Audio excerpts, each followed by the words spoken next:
Broadcasting live from the Business RadioX studios in Sandy Springs, Georgia, it's time for Sandy Springs Business Radio. Now, here's your host. Lee Kantor here with Rachel Simon, another episode of Sandy Springs Business Radio, and this is going to be a good one. This episode of Sandy Springs Business Radio is brought to you by Connect the Dots Digital. When you're ready to leverage LinkedIn to meet your business goals, go to connectthedots.digital. Rachel, great show today. Hi, Lee. Can you believe it's our last show of 2024? Flew by. This year flew by. And we have got a great one to wrap up the year. I'm really happy to welcome our guest, Amy Getz, who is a financial advisor with IRC Wealth. And I love what we're going to talk about today because 'tis the season for gift giving and financial woes. Right, Amy? Oh, my gosh. And then everyone rolling into January saying, I'm going to do it differently this year. I'm going to be so organized and I'm going to have a budget. And, you know, everyone's ducking and weaving from their financial professional in December. But January is when everyone's like, let's discuss. But I say let's get a jump start on it now and set yourself up for success in 25. Absolutely. So why don't you tell us a little bit about you, what you do? I know you've got, lots of things that you're passionate about. So tell us about you. Oh, yes. Well, thank you so much for having me. I'm delighted to be here. My belief is that wealthy women change the world. Wealthy people change the world. And I say that by way of rising tides raise all ships. And so when we are elevating our mindset around money, then we are able to be in a space of giving from an overflow, right? We can't give from an empty cup. And really, we shouldn't give from a full cup. We should give from an overflow. So I love to talk about money mindset, elevating people's ideas and beliefs and ability to earn and grow their money. And I am a financial advisor. I was a CPA by trade, so numbers are my jam. And I just have found that in my learning about money and finances, that my passion is making sure that people feel educated because I want people to feel like a partner in their money story. It is a team sport, in my opinion, right? Whether that's with a business partner or a romantic partner in a relationship at your office. And I think it's important to have the conversations. Why do you think, or what do you see as some of the top challenges people have when it comes to their, financial literacy? Well, I think first of all, people don't look at their numbers. And I think that sounds like a kind of a low-hanging fruit as it relates to the answer. But oftentimes people just don't know the data. And it's like the monster under the bed, right? You think there's one under there, and then when you turn the lights on and look, it's really not there. So my first line of defense is always in asking people to really just pause. And I don't even say stop and go forward. I say go back a few months. Take a look at your numbers. What's coming in? What's going out? And oftentimes people, we're living our life. It's busy, kids, families, jobs, all the things. And if we just pause long enough, and it doesn't need to be anything fancy. You don't need QuickBooks. You don't even need an Excel. You just need a notebook, and you just need to write down what's coming in, what's coming out, so that you can see when you get to the end of the month, is there more or am I in the hole? And really starting to be able to reevaluate what should I do going forward. But there's a lot of emotion tied to that. So much emotion. But I think too, we assign emotional value to money, and it's really a neutral resource. So it's the emotions that get in the way. When I talk to clients, I think, everyone thinks the numbers are the hard part. And I'm like, actually, the numbers are really the easy part. It's the emotions associated with the numbers, the fear, the grief, the relationships, the money stories we grew up with. Oftentimes, those stories are ones that we've adopted from people important in our life, and we haven't slowed down enough to challenge them to decide if they truly are our money stories or ones that we've just sort of inherited by generation. So I think it is an emotional topic. I think it's awesome to have a financial professional or a team of financial professionals who can kind of take the charge out of it. It's just data. It doesn't define who you are.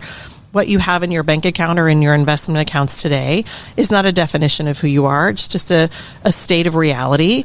I always like to remind people the windshield's way bigger than the rear view mirror for a reason. We're just looking forward. And wherever you are today, it doesn't mean that you can't change and elevate that mindset. I never, ever think it's too late. So yes, there are a lot of money issues around emotional, but I think if we kind of just shine a light on them, then we can realize that it's just data. It's not who we are. Yeah, kind of releasing the guilt and shame that a lot of people, I think, associate with or where finances. They should be. Right. We're always shoulding on ourselves. Well, I should be here. I should be there. And if you think about it, there's not much financial education that's in the school systems. No. Unless you're in a career or in a degree program that highlights financial education, there's so many people that are geniuses in what they do, but yet they don't have sort of the basic scope of how to run a business, how to take care of their own personal finances. So everyone's in good company when they feel like it is something that is outside of them and they don't understand it. So you're saying when I learned how to write a check in the 4th grade, that wasn't a sufficient financial I'm thinking literacy there was a class. little more to it. And I do wish that there was some required programming for either our high schoolers or even just when we're doing the, basic math, reading, writing history, like putting in a personal finance option in those basic programming, because it is something that feels elusive to people, feels elevated, like they don't understand. And really, it is an important piece of I always say your relationship with money outside of your family is the longest relationship of your life.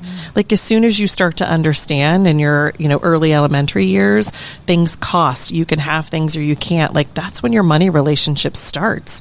So if that's one of our longest relationships, why aren't we prioritizing it more in just the educational system and outside of it? Good point. Now, can you share a little bit about some of the fundamentals when it comes to building financial wealth? I was blessed at a young age that I learned the importance of compounding. That was a game changer for me, and it kind of reset my mindset. And then multiple revenue streams. Most wealthy people have multiple revenue streams. They don't rely on just their job and their income from their job. But when I learned those things, that affected my behavior moving forward. So can you share maybe some of your core fundamentals that everybody should know? Oh my gosh, I love this question. And honestly, I say the key to becoming a millionaire is automating your savings.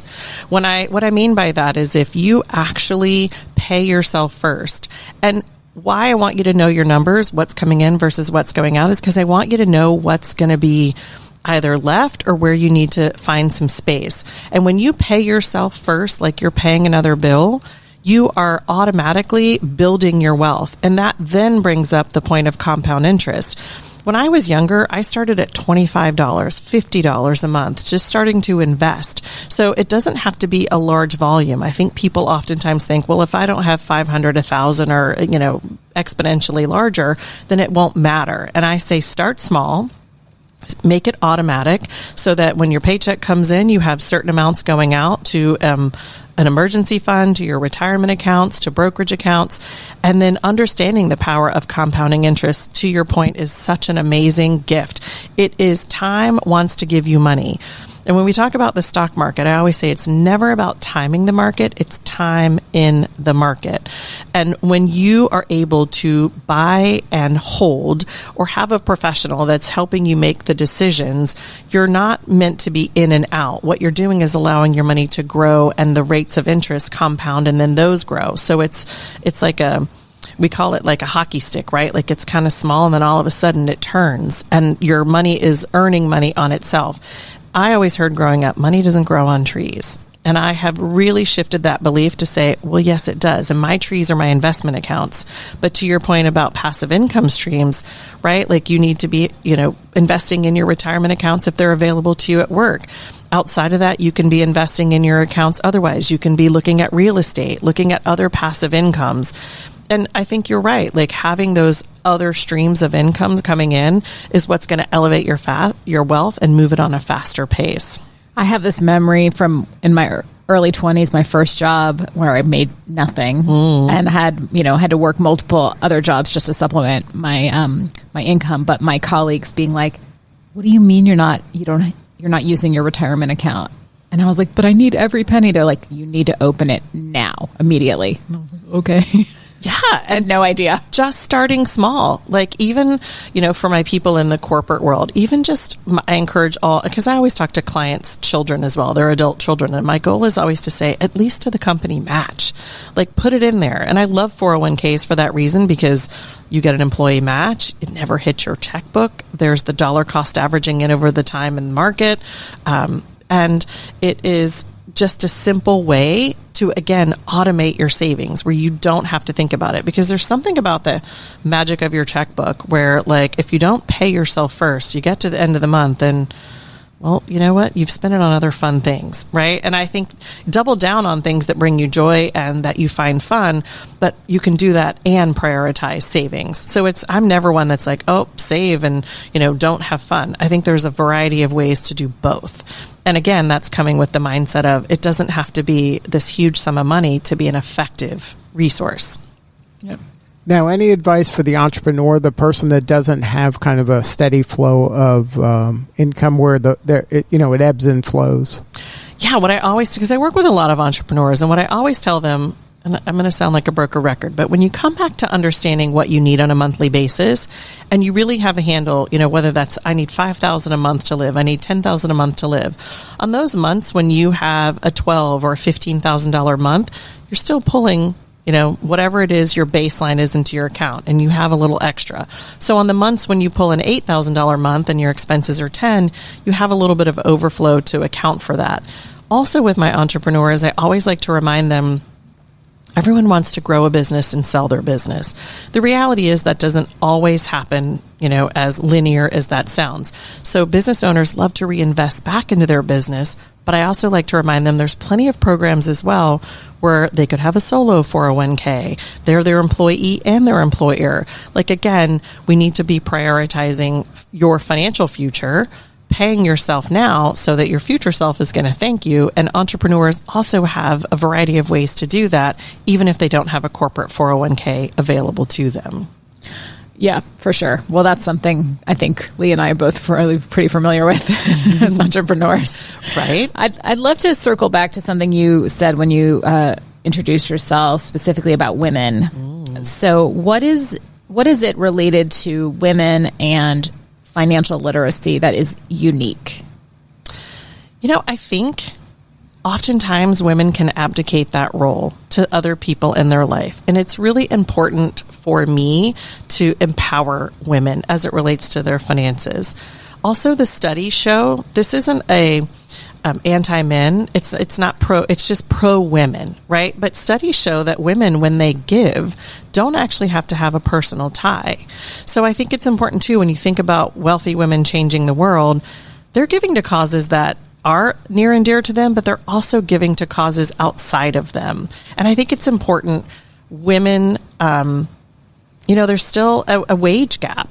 And while we are making great strides, I want women to believe that, they too can have the same mindset shifts, the same support, and recognize that they don't have to take a back seat in any way to their finances. And also, when I say team sport, I mean that. Like, if one person's paying the bills, that's great, but there still needs to be a meeting of the minds in a relationship, in a business relationship, like making it a priority and not saying, oh, someone else handles that, but really kind of being in a personal, more active role in their finances. And oftentimes it goes back to education. So the more I can educate women about their money, about their mindset, it helps to bring it more to the forefront. Yeah, it's so interesting because, again, it goes back to sort of the stories that we tell ourselves. And, if we think about like those generational stories, grandparents who grew up in the Depression, who kind of relay that mindset to my parents' generation and move on down the line, right? So there's a lot to unpack there. I think our kids are living in a different world than even we grew up, and the opportunities are more available there. The conversations are more, the STEM programs are there, things where we're pushing women to greater heights, which I think is fantastic. But yeah, I think it is a lot of the generational beliefs that we're still working through. And you don't talk about money. Oh, gosh, of course. And, when people say, oh, well, we didn't talk about money in our home, as it relates to that, I'm like, but did they talk about other people's money? Because that's telling too, right? Your belief systems around how they talked about other people's money, even if they didn't want to talk about their own. So I think it's interesting that you say that, right? And the more we talk about it, the less of a charge it has, right? Like, we don't need to tell people what you earn, but you need to be talking by way of education and programs available. And what are you doing to save? And what are you doing to create passive income streams? And just having an advocate, on your side, someone to bounce ideas off of. Even just women, collectively in groups together, being open to talking about it. And that's what I love to bring to the table. Like, let's get a bunch of women in a room and let's talk about their money mindset. Let's talk about what they're doing, what their questions are, what their limiting beliefs are, what they feel like they've heard, sort of that myth versus truth. I love to reframe all of those ideas. I imagine those conversations start off with a lot of people feeling very uncomfortable. Absolutely. And and sometimes it's very tender too. Like you can, unexpectedly people will talk to me and they start to cry and they're like, I don't know why I'm crying. I'm like, it's just something releasing, right? It's sort of a letting go of things that you've held to be true. And now we're kind of upending that and shifting that belief. And it's okay, right? It's just that release. Yeah. It's so funny because my husband and I will kind of reflect back on like when our kids were both in daycare and we're like, how the heck did we pay for that? And you just figured it out. We figured it out at that phase in our lives, right? And I think it's hard to remember what the day-to-day experience was at that point. Oh, I like to remind my kids too. We even had this conversation over Thanksgiving, and it was like, we kept the heat at 64 when you guys were born. I was zipping you into, fleece, things. Like it was just a whole different time frame. But it was important to me based on my own childhood and my own beliefs, like financial stability. So I prioritize saving. And, I have a lot of fun now. Travel's my love language. That's what I like to do. But for decades, what I was doing was building my wealth, building a base, like using the power of compounding interest, automating my savings, because I wanted to get to a place where I felt like I could pour from my overflow, right? It's important for me to give back. It's also important for me to live my own best life. That's a vibration and energy that I'm putting out into the world. And I want people to be drawn to that and want to also do that for themselves. So yeah, things are a lot different than they were a few decades ago. And to your point, we figured it out. And people are resilient. This young generation, they're amazing. They're clever. I had a call yesterday with a client's son, and he's not going the traditional route. He's working in a trade, but he and I worked on a budget together at his request. It made me so happy. Like, it brings me joy when I can talk to people in this sort of, a Gen Z, right? Because I'm like, if I can talk to you now, you don't have money necessarily to invest, but you can start an emergency fund. You can start looking at your numbers. And I'm like, that is going to change their life. That is going to change the trajectory of their beliefs around money and their financial space. And so I love to have conversations with the younger generation and help them understand, like, okay, what are your next steps? What would be an order of operations to start to shift? Yeah, absolutely. Yeah. Now, you've mentioned a few times the importance of a team. Can you talk about who are the members of the team, and what does that look like from your client's perspective on a monthly, quarterly, annually basis? Like when you get together, like what do those conversations look like, and who quarterbacks that team? Yeah, I love that question. So I want to say the quarterback is obviously always going to be the client, but who should be on their team is if they are in partnership, whether that's business or personal with anyone, that's like obviously your team.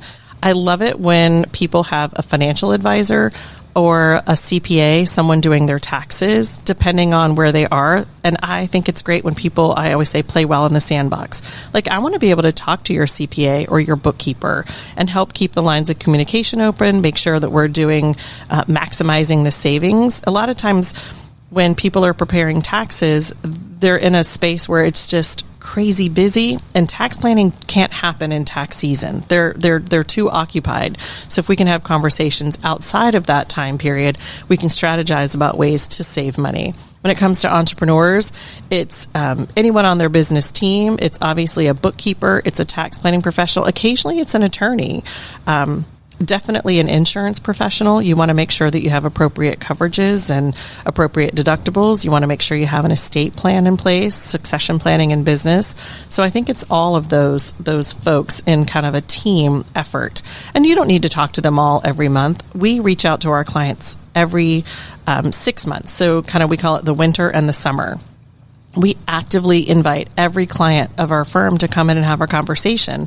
And I've actually been tracking the data for several years now. And the folks that prioritize the financial planning meetings with us, it's just 30 minutes of their time, actually have more success. And it's because they're coming in and they're holding themselves accountable, if you will, to the steps that we've laid out. And I oftentimes say financial planning is pretty unsexy business. It's actually very quiet, right? It's paying down your mortgage, investing in your 401k, putting a little bit away in savings, making sure you're up to date on your taxes, those sorts of things. It's a rather quiet life. And then at some point, you're going to get to a place where you're looking back and realize, whoa, right? I've actually paid my debt way down. I've accumulated some assets. So I think your bookkeeper, that's going to be on a monthly basis. Your financial professional, at least every 6 months. Your tax preparer, you want to have a tax planning meeting and make sure that you have your books ready to go when it comes to tax time. An attorney is as needed, but you definitely want to make sure you have an estate plan. And I suggest an insurance review every year because certain companies have better years and worse years. And, it's just one of those things where it can start to get very expensive and you need to shop that around. So does that help answer your question? Yeah, great. Love it. I think we've covered so much here, and it's a great, again, like I said at the intro, it's such a good time of year to have this conversation because, again, it's the time to be generous and be buying gifts for loved ones this time of year, and, a lot of people have holiday travels planned. So what is as we're kind of concluding, some tips that you can share as far as this time of year, ending the year strong and kind of getting prepared for 2025 so that we're not just saying, I'm going to be better this year. Oh, right. We're all going to be better this year. I would say really taking a look at what your last year, kind of a year in review. And I would say that by way of calendar, right? What kind of trips did you take? What were your holidays looking like? And when you can kind of have that bit of reflection, you can plan better for the future. So I don't like to use the word budget. That makes people kind of squirmy. I like to use the idea of a cash spending plan. So when you can look at a bit of the historical data, that gives you a good measure for what you can expect going forward. And I think it's always a great idea to plan for things ahead of time, right? And perhaps even be able to set aside, an emergency fund is there. I love that. I'd love for people to have a fully funded emergency fund. But I like for people too, as well, to have, what's that travel fund that you want? What's that holiday fund? Some people in their financial planning, gifting is their love language, right? And we want to make sure that that is available to them. Again, it's what brings you joy is what you should be spending your money on. And when I have people do a review of their numbers, a lot of times they're spending on things that are a matter of convenience, but actually don't bring joy. So I'm like, take a look at that. Prioritize what, makes you happy, what you love, and maybe take some opportunity to cut back on the places. And the number one thing people say is, oh, they eat out too much. And then they feel guilty about it from a health perspective, right? So prioritizing things like that. I also would say, enjoy the holidays. Don't let it stress you out.